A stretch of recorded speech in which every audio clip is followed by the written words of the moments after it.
Hello, warriors. I've been getting these messages that I think are very well intended, but can sometimes be a bit irritating, so I'm here to talk about them.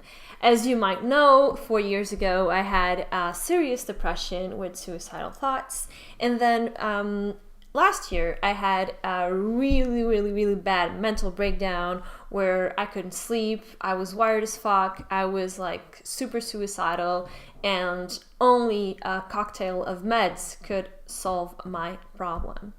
And I do get these comments that say, oh, have you tried eating more healthy foods? Have you tried sports? Have you tried meditation?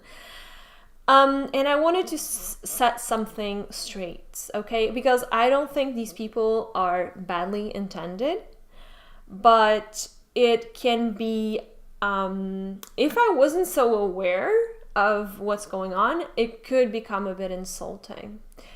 Lifestyle changes are important, and yes, they are the first thing that you should adapt when you have mental illness. For example, one thing that I find really important is, do you like your job? Do you like your environment? Do you live in a healthy environment? How is your family treating you? How is your partner treating you? How are your friends treating you? Etc., etc. That's really important. Also important to do blood checks. Also important to meditate. I meditate a lot. I do mindfulness every day. And it's also important to check your diet, of course. And I must admit that if you have minor depression, if you have anxiety, some sorts of like minor mental health issues, these changes can be enough. Even with depression, maybe sometimes these changes can be enough. But in serious mental issues, which is what I'm talking about, unfortunately not. The first thing is you have to see a therapist. That's number one, because you have a mental problem and you cannot solve it by yourself. No amount of willpower, no amount of protein smoothies is going to solve it if you have a serious mental illness.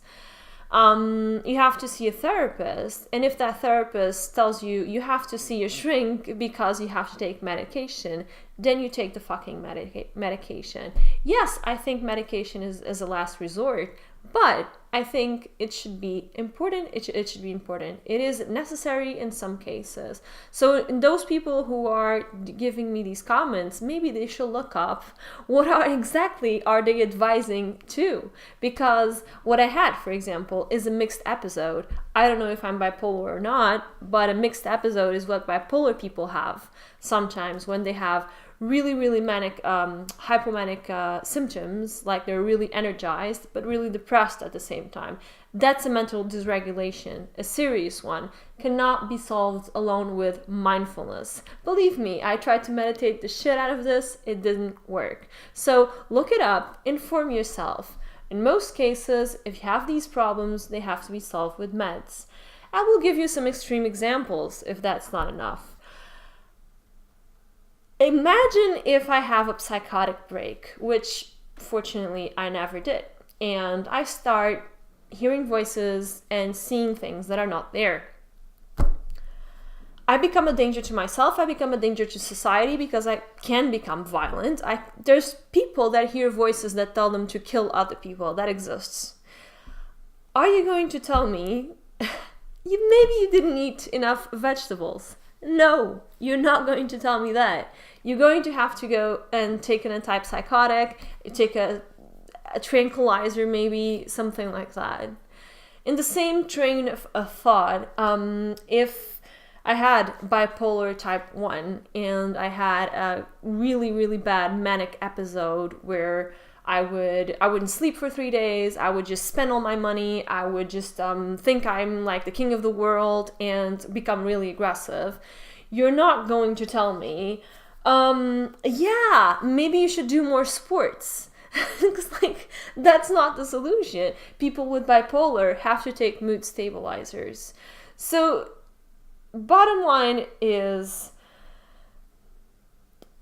if you don't know what you're talking about, please go look it up and inform yourself. Yes, lifestyle changes are important. Yes, seeing a therapist especially is really important. Sometimes it's not enough. I hate medication. I really do. And if you see my channel, you will see that I hate medication. But unfortunately, sometimes it's the only thing that can save lives. In my case, it saved my life last year. I couldn't sleep.